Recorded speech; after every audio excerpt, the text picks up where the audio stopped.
In the dense nebulae of the Orion Arm, a spaceship hummed quietly through the void, its metallic surface reflecting the dim, starlit glow of distant suns. The vessel, named the Prometheus, was Earth's most daring venture into deep space, manned by a crew dedicated to exploring the uncharted realms of the cosmos. Among them was Dr. Emily Stanton, a leading astrobiologist whose curiosity about alien life had led her far from home. As the Prometheus skirted the edge of a known pirate sector, a sudden blip on the radar caught the attention of the crew. An unidentified object was rapidly approaching their trajectory. Initial scans indicated it was not a ship but a creature, something alive and moving with intent through the vacuum of space.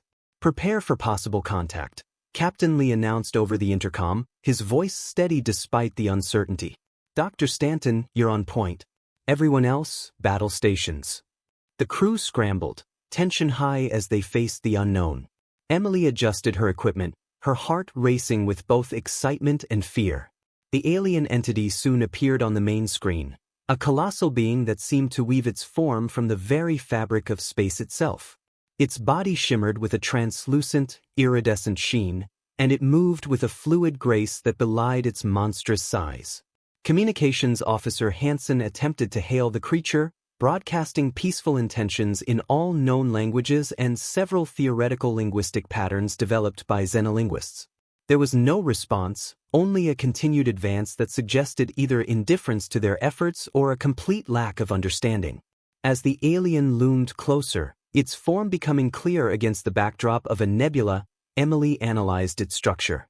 "It's bioluminescent," she noted, awestruck. "It could be using light for communication. Let's try mimicking its patterns with our exterior lights." Following her suggestion, the Prometheus began to emit pulses of light in a sequence that mirrored the alien's glow.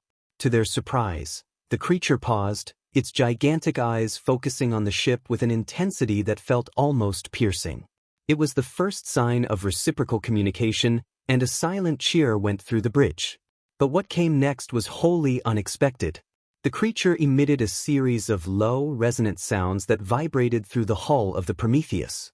Emily and Hansen quickly adjusted the ship's sensors to analyze and, hopefully, translate the frequencies into something understandable. "We're receiving a complex pattern of sounds and light," Hansen reported. "It's like nothing we've ever seen, part communication, part something else." As they worked to decode the message, the creature propelled itself closer, its vast body enveloping the ship in shadow. Suddenly, the ship's systems flickered as a gentle but firm force nudged them. The creature was not attacking, but guiding their course, leading them deeper into the nebula. "Captain, it wants us to follow," Emily concluded, staring at the navigation charts that now showed their new, uncharted path.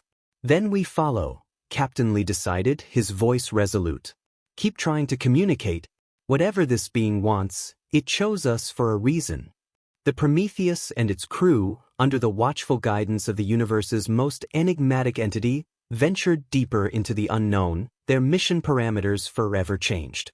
Emily kept her gaze fixed on the screens, documenting every interaction, driven by a mix of scientific rigor and a profoundly human need to understand the vast, mysterious universe they inhabited.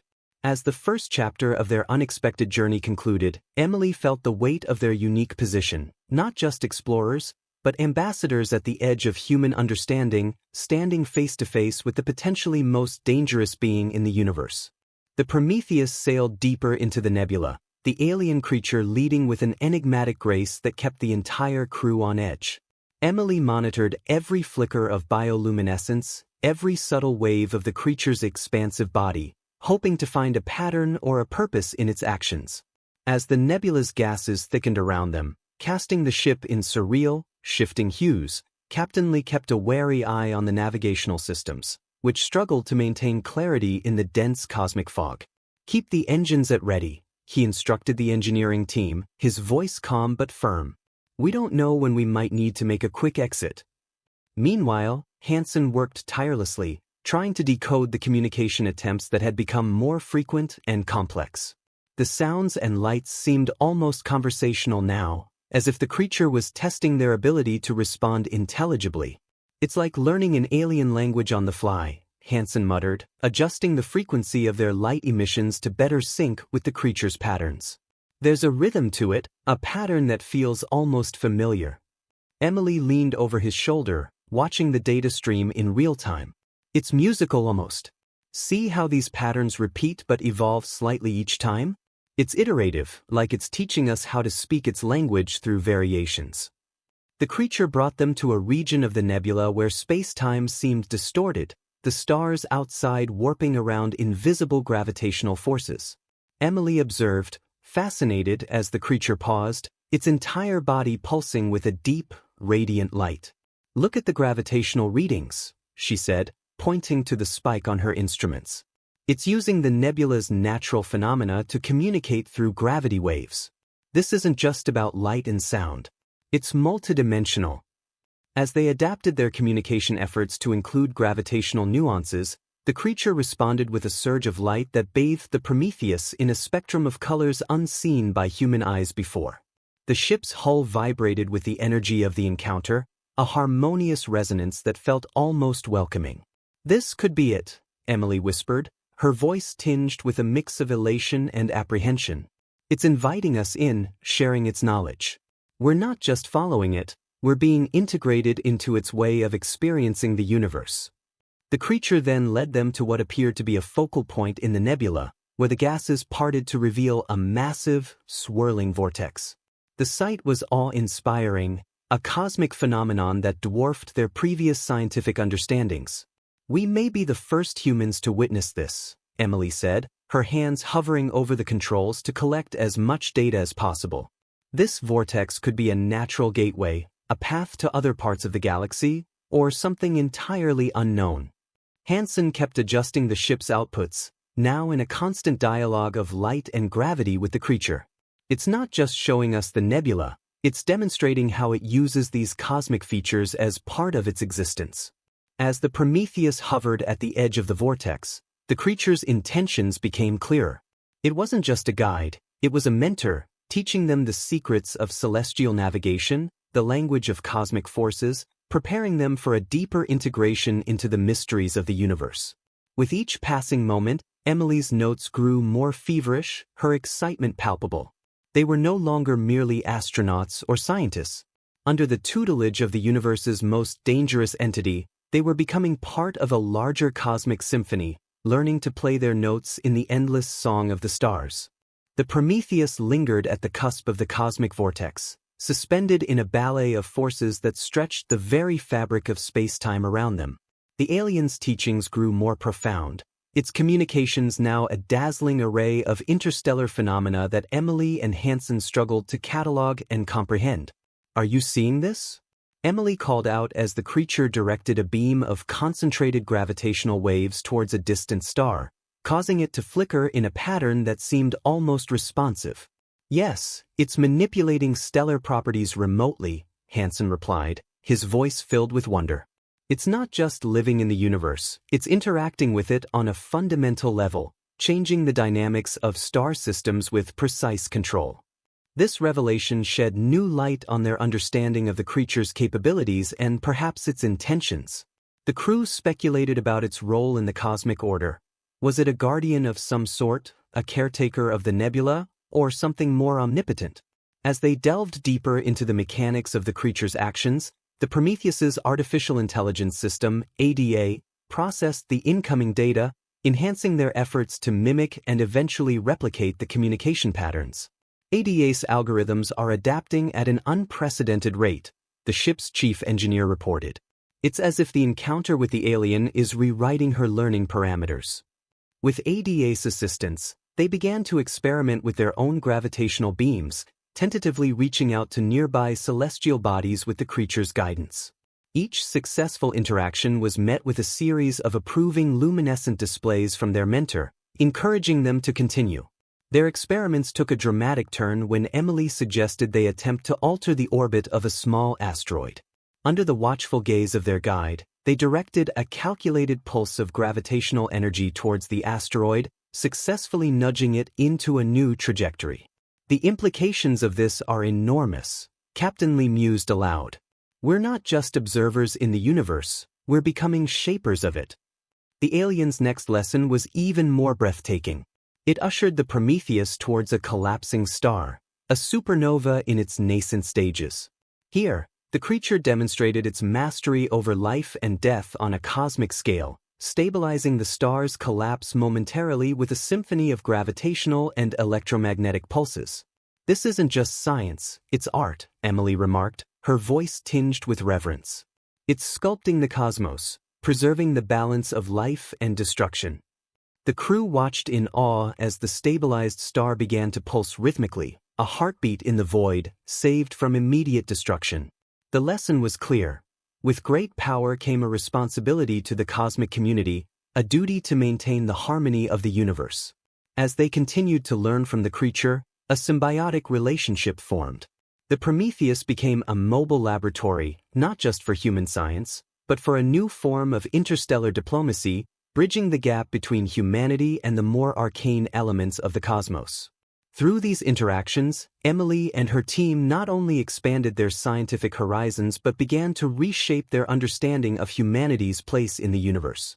They were no longer mere inhabitants of a lonely planet but were becoming active participants in an intricate cosmic dance that stretched across galaxies, guided by the most enigmatic tutor they could have imagined. The lessons from the alien guide grew increasingly complex as the Prometheus delved deeper into the nebula. Now, the ship was surrounded by a shimmering cocoon of energy, a protective barrier created by the creature that allowed them to navigate safely through environments hostile to any known material. "The nebula is thick with precursor artifacts," Emily observed, examining the scans showing ancient technologies suspended in the gaseous clouds. "This creature is showing us paths through relics of a bygone cosmic civilization, perhaps its own ancestors." With each artifact they encountered, the creature would pause, allowing the crew to study and interact with the technology. It was like touring an immense, interstellar museum with the universe's oldest curator. One artifact, a massive crystalline structure floating serenely in space, resonated with the ship's approach, lighting up with internal fires that danced to the tune of the aliens' emissions. Each of these artifacts is tuned to a specific frequency of energy, Hansen deduced as he adjusted the ship's instruments to interact with the crystal. "It's not just technology, it's almost like a living archive, responsive and interactive." Experimenting with the crystal, EA managed to unlock a stream of data, a flow of information so dense that it took the ship's entire computational power to begin deciphering it. "It's a history," Emily said, "not in words, but in emotions, experiences conveyed through raw data. It's teaching us not just to see the universe, but to feel it, understand its emotional landscape." As the Prometheus moved from one artifact to another, the alien continued to instruct them in the use of these ancient technologies, each lesson intertwined with ethical considerations. They weren't merely tools, they were remnants of a culture, each with its own story and significance. "This is a form of preservation," Captain Lee noted. "It's showing us these artifacts to teach us, yes, but also to pass on a legacy. We're being entrusted with knowledge that must be preserved and respected." The most profound lesson came when they approached a dying planet. Its atmosphere long evaporated, leaving a barren surface marked by the scars of ancient celestial impacts. Here, the alien paused longer, its body language somber. "It's showing us the consequences of cosmic neglect," Emily interpreted, her voice soft. "This planet once housed life, thrived even. Now, it's a cautionary tale of what happens when cosmic entities fail their duties."